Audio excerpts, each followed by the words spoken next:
What's being an AE? Long version, bro. There we go. If you are an SDR wanting to become an AE may not be what you think. SDR may be more valuable than you thought. If you want to know the pros and cons, whether it's worth it, watch to the end. And also to find out how much a best SDR can get paid. All right, let's talk about the stuff, the best stuff as AE. There's a lot more work than SDR. First of all, that's forecasting. So there's something, let's say, being an SDR, you just need to figure out the contact, set up the meeting, and then pass on. If there's any technical question, pricing, negotiation, you don't need to worry about that. It's all the AE accounting to take care. It's relatively straightforward. Now, when you become an AE, you have to do this forecast once a week. So basically, you need to find out a time. Maybe Friday. I sometimes find myself doing this on Sunday evening just to prepare for the Monday call. To give you a taste. So basically, what forecast is, since a lot of the company are SaaS, if people want to see, especially in this uncertain time, they want to see how predictable the revenue is. So they want to see, for example, say Q3 runs from July, August, and September. They want to see the linearity, and then say we'll discuss more in other next video about what makes a good AE. Basically, touch on, say if your quarterly plan is 200K, and you want to call out, hey, what's your low, what's your most likely, and what's your best case, to give you these three different flavors so they can keep track week by week.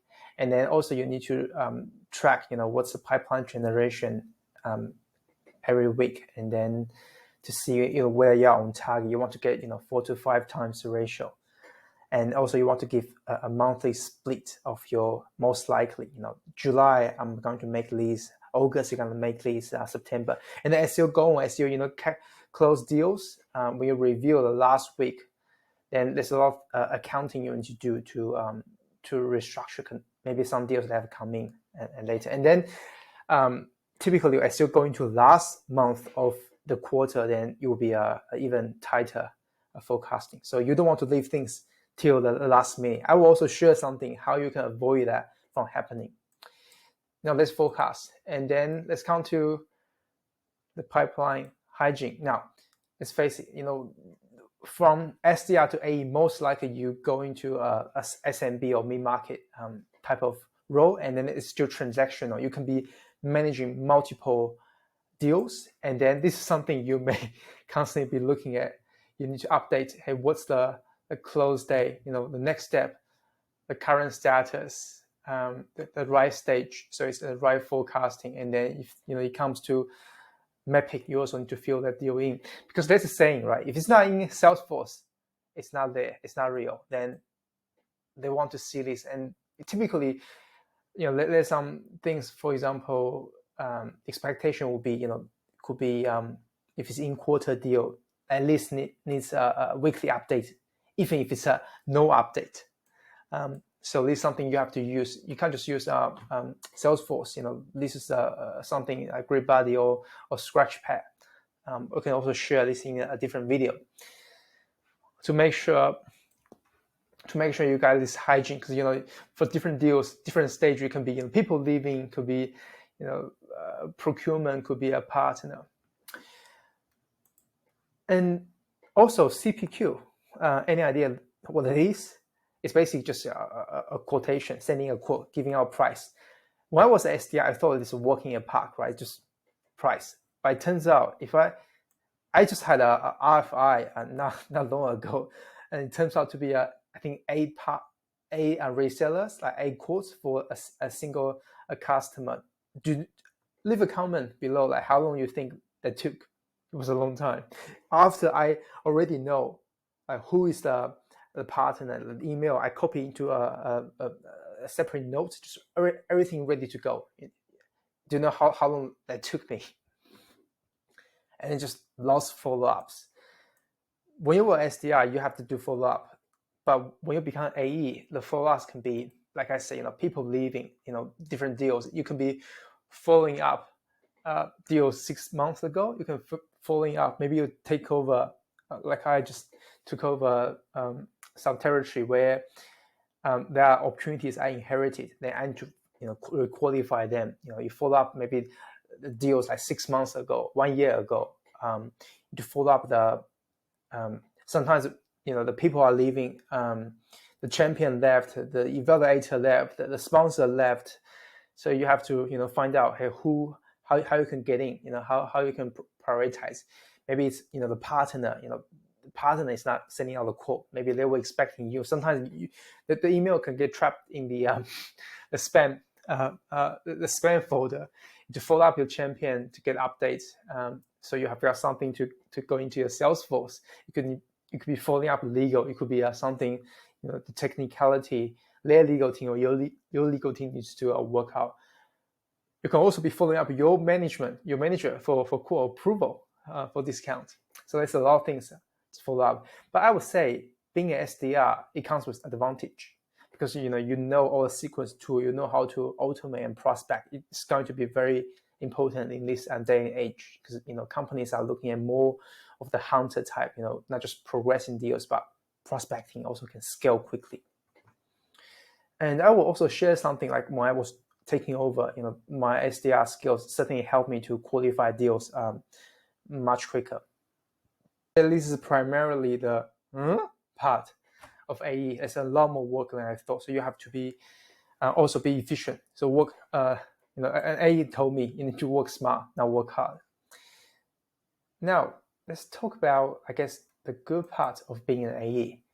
I would say if you look at here, this is just was one day I was looking at my phone and then, there you go. It was the PO moment, when you're working a deal hard, maybe like the first one. I will also give you some story in a separate video. I will leave the link. But basically, this is the first deal. It's a deal where we didn't have any visibility. It was going to be a long cycle, but we work with partners to create a good offer. Do more discovery, and then we got the champion in the customer to buy.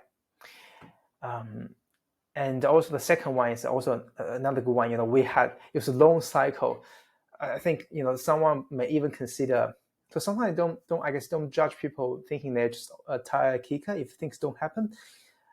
But really reading the nuances, because I think also this guy actually he ended up leaving, but he's still a good a champion who really actually helped to transition this to pass on influence to put in a strong recommendation even after he left.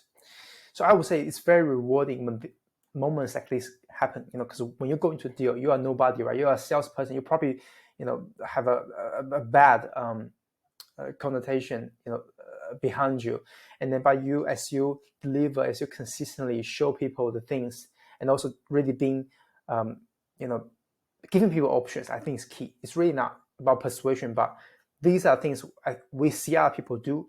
We see how people succeed. We think you should consider whether it goes with us or go with other people. And then over time, let's say we ask Liz, you deliver in this time frame. There was a story where I have a champion. I think he initially was reluctant to add me on LinkedIn, but then as we worked the deal, it just become warmer. Where there was time I told him that I have to get this to him on Friday, and I was waiting for the quote to approval to come, and then it was I think 7 on Friday evening. After dinner, I just still send out the things to him, and also gave him a message, and he just I think he appreciate that. He said, "Hey, you're still working, man." So I think small moments like that really building rapport, how you move from a stranger, maybe someone who is not trustworthy, to someone they can trust, or become at the end become a partner, because it becomes a strategic relationship. They are willing to put their money and time with. It's very, very rewarding. I think it's even that feeling is better than the final commission, because the trust is gold. And I guess also another layer will be when you were SDR, you couldn't influence a lot. Maybe you see this way. Maybe you see, hey, this is an NGO, this is the customer. Maybe they don't have money, but they deserve some discount. Because they can be a good customer or growth type. So you have that discretion, that power to influence and make your own judgment, and at the end make the best case for the customer, but also for the company, for the future growth. And also I told you there's a lot of work you need to do, but there are some easy deals moment. Say I have a friend who just told me, hey, he had this deal, chunky deal just came in. I think it was Wednesday. Someone reached out on LinkedIn saying, hey, I used to use your product. Now, I want to bring to my new company, and I will need it. And then it was Wednesday, he sent out a quote, and then Thursday he got a PO. That easy. So it could happen. And then I think when you go from SDR to AE, typically you will also to see a 1.5 to 2 times income increase, and then there's a big upside because the accelerators and things, you can negotiate different deals in a multi-year in that nature. So it's I guess the financial reward is good.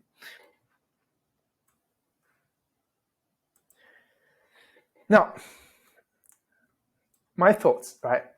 See, SDR usually takes, a person, let us say, 12 months to 18 months to transition into AE. However, SDR skills don't really translate to AE. But SDR skills are very, very good, very, very important these days. Again, you may be underappreciated in the industry. I think it will take some time to change. However, the way to prospect, right? The way to grow is very valuable. Maybe you go to a job interview. Maybe you when you are tasked to one day you want to start your own startup. You want to reach out your potential customer at scale. These SDR prospecting skills, your automating skills are very, very valuable. Also, I would say, don't think just SDR going to AE is the path, right? I see people go from SDR to SDR management because, as we go on, I think, the future of success will be on people who can use technology, who can market well, really at scale. So SDR manager could be something to consider about. And would you know the top SDR, right? Maybe you will go out to become an agency, make 1 million, 2 million. There are people in their 20s making a very good money on in the internet, by learning how to build a funnel.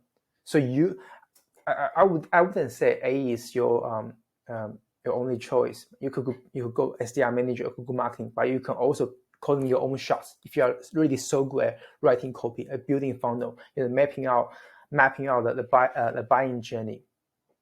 And speaking from my experience,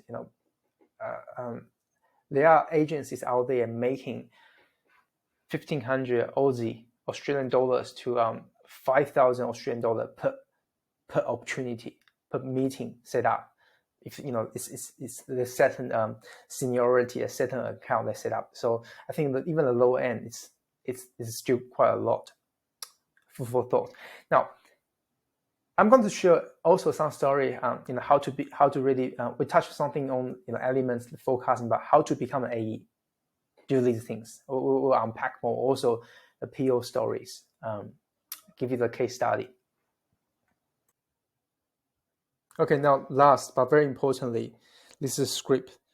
To help algorithm promote, can you please subscribe, like, and comment? You can always unsub later. So please do something. Also, here are the links, right, what you should see next.